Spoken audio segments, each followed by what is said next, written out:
Greetings, Jay Stone here, Cap and Ball Fanatic channel.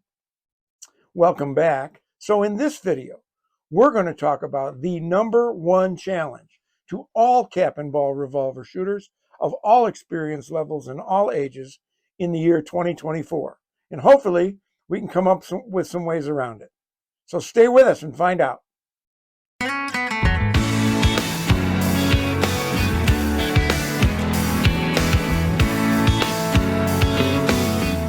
So the #1 challenge for all of us who love cap and ball revolver shooting in 2024, and hopefully not too much further beyond, is the fact that our percussion cap supplies are dangerously low.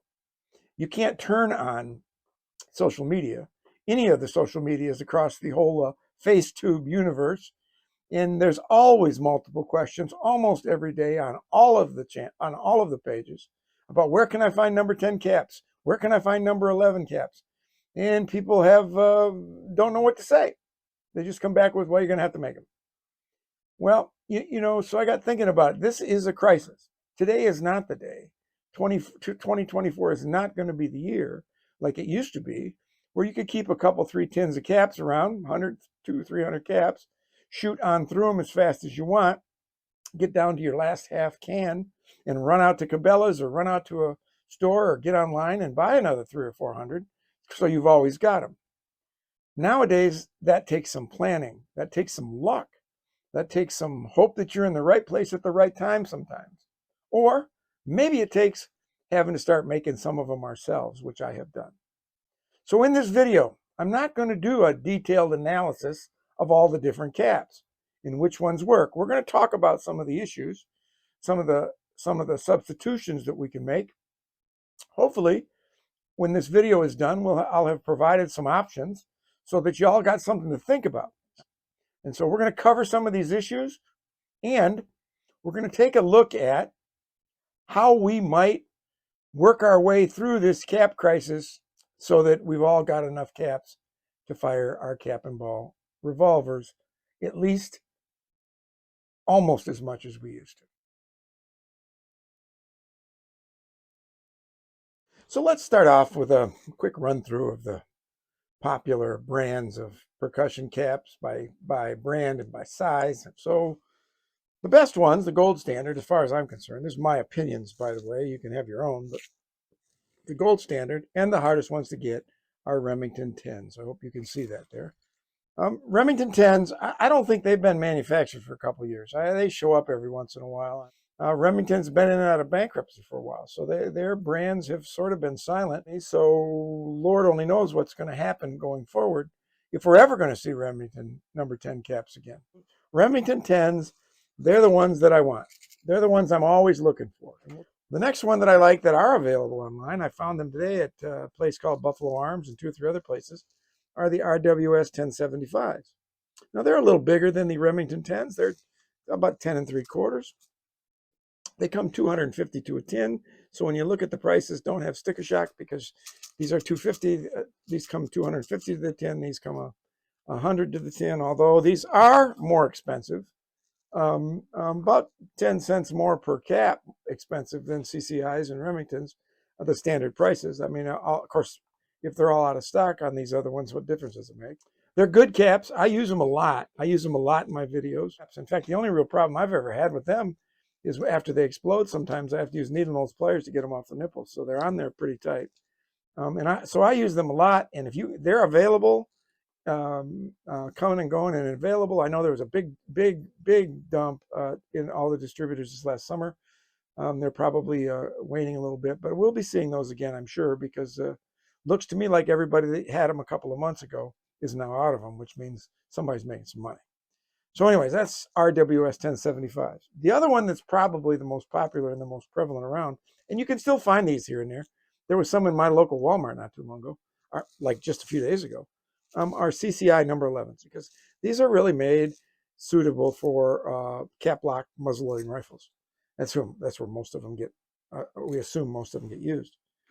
But they're a fine. Let me tell you this right now, and this is one of the issues that comes up. I have found that they are an absolutely fine cap and ball revolver percussion cap. What do I mean by that, Bruce? The internal diameter of a Remington 10 and a CCI number 11, the internal diameter, that part that slips down over the nipple between those two caps, one's a 10, one's an 11, is exactly the same. They're the same internal size. The only difference between them is the sleeve, the skirt on the Remington 10s are a little longer, which is why I think they feel a little tighter when they go down on your nipples.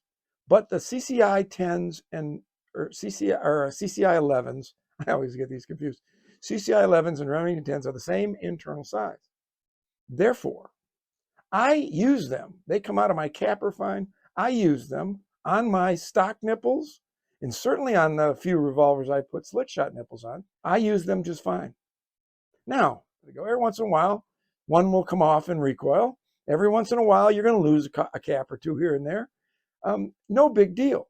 I see questions about this all the time on FaceTube. Can I use CCI number 11s on my revolvers? And everybody wants you to immediately go buy new nipples and do this and do that. I use them with stock nipples and they're fine. Now, what do I mean by caps falling off? If I shoot 4 or 5 cylinders in a day, I might have 1 or 2 caps come off. Most often it's in my first couple of cylinders.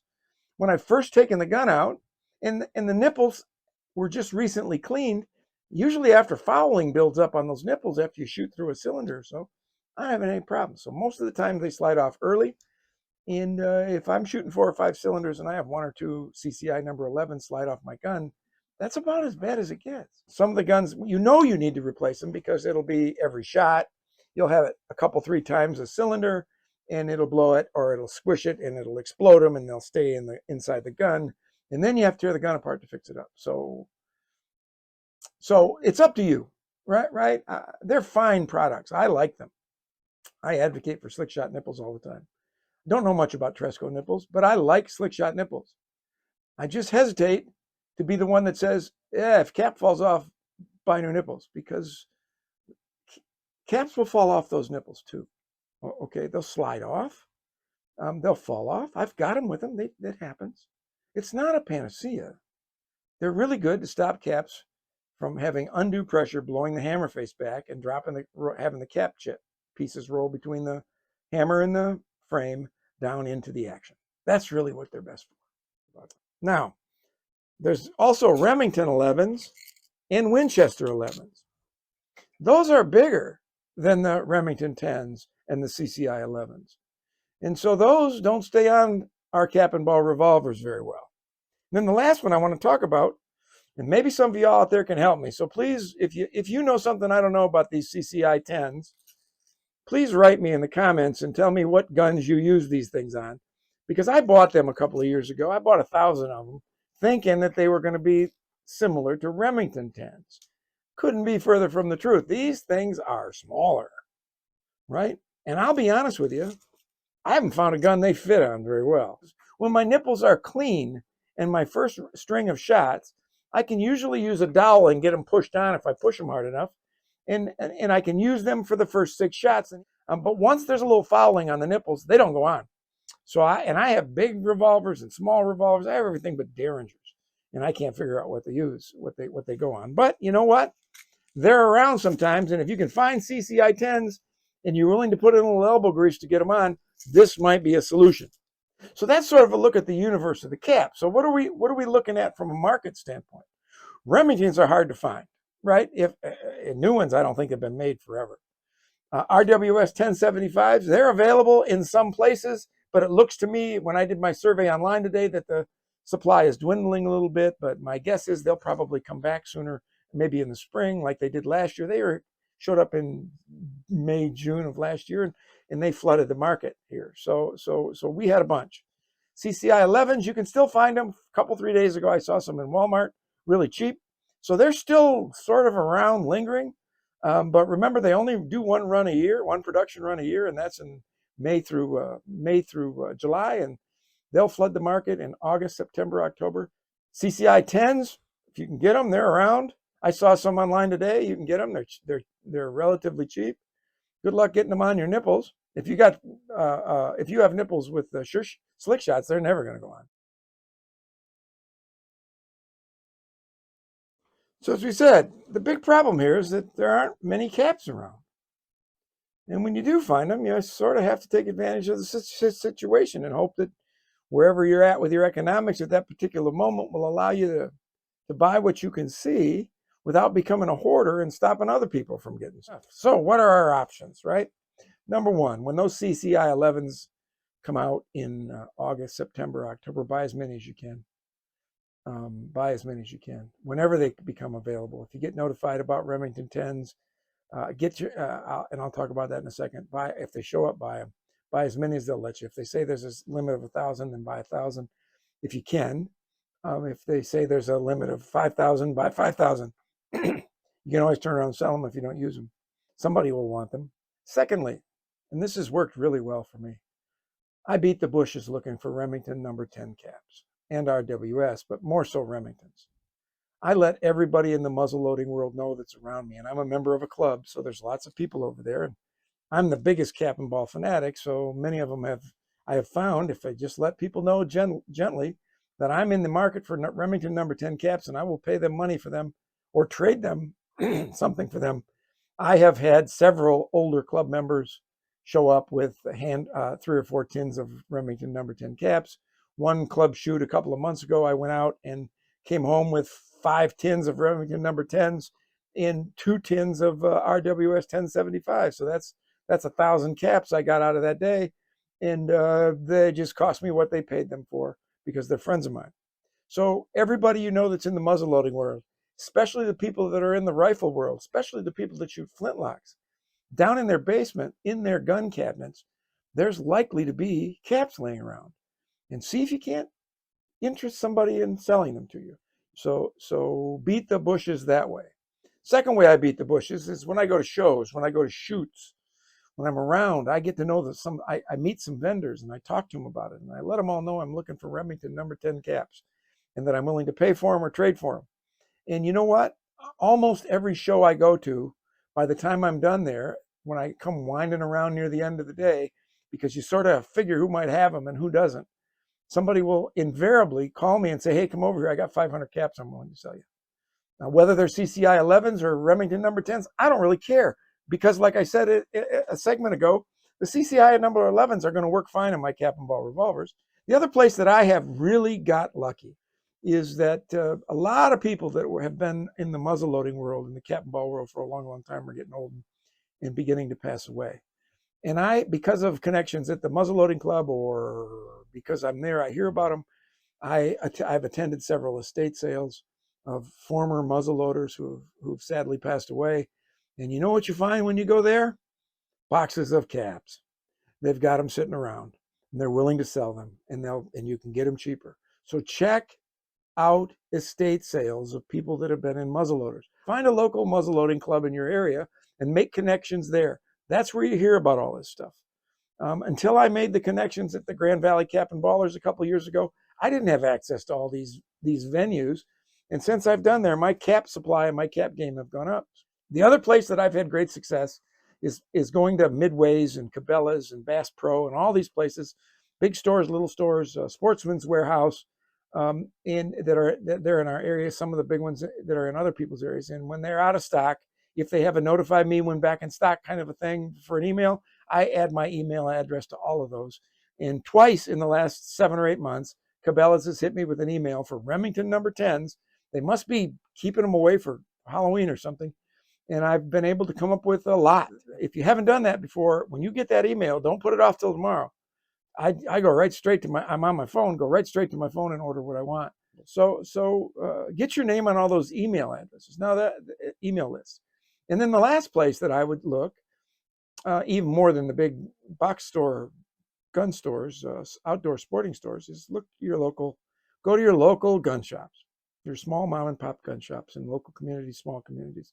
Oftentimes they have them and they don't get enough people coming through that like them anymore because the muzzleloading field isn't as big as it used to be.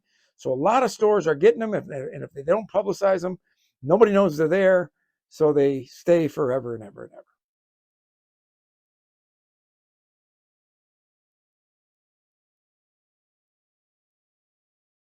This has to become sort of a full-time job as a muzzleloader, is looking for percussion caps. And I don't know when this is going to end.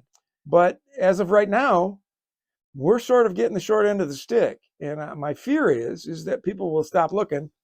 People will get so frustrated with it that they'll just say, to heck with it, and put their guns away, or sell their, worse yet, sell them off. And then we've lost a whole swath of people from these wonderful, wonderful hobbies.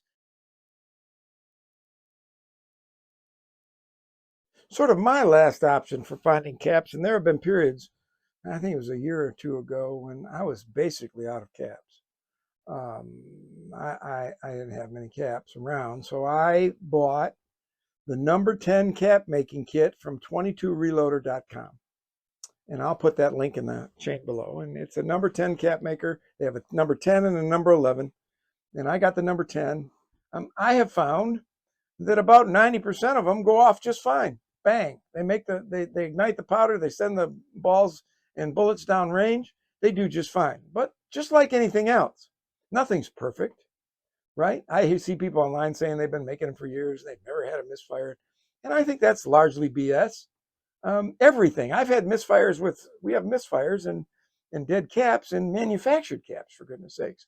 But a cap set, I think I paid about $60 for the 22 Reloader, which was the cap maker and the 4 bags of stuff and the spoon, and they give you specific instructions. You can't hardly, if I can do it, you can do it, because I'm not the handiest dude in the world, and it works out just fine. So, and let me show you how simple it is. All you need is the press, and it has 2 parts to it. It's got the top with a hole in it. You can see the hole in it right there.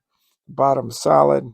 There's a slit right there. You take it and you slide it all the way into the top, into the back. You slide the part with the teeth on it right in there. You take your hammer, tap it a couple times, bring it out, and then the cap is up in here. You just turn it over, and there comes the cap. On this table is everything that you need to mix primer, fill the caps, and put on your sealer, which for me is liquid hairspray that I may have pilfered from my wife's cabinet. I think she's figured that out by now.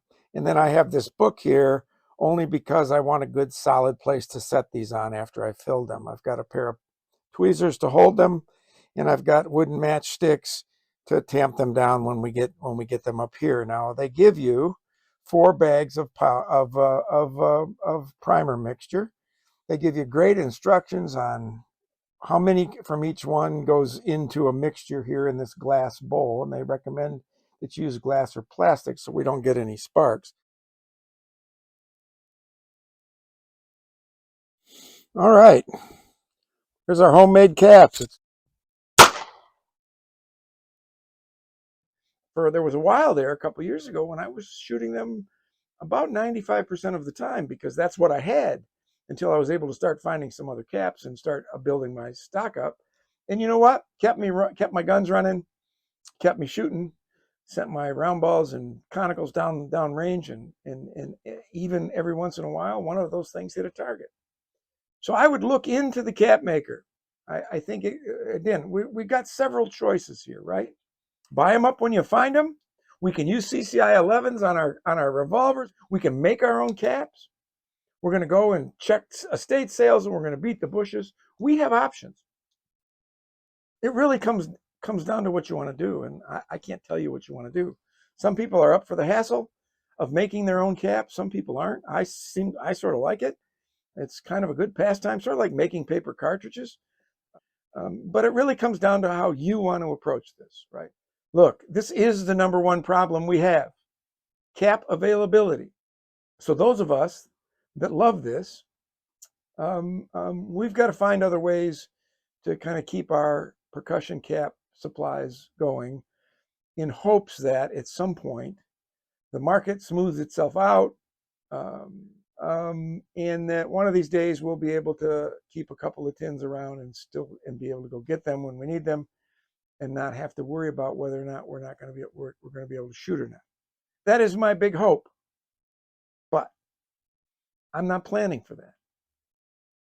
I'm using the strategies that we talked about in this video to keep my guns running, and I hope you can too.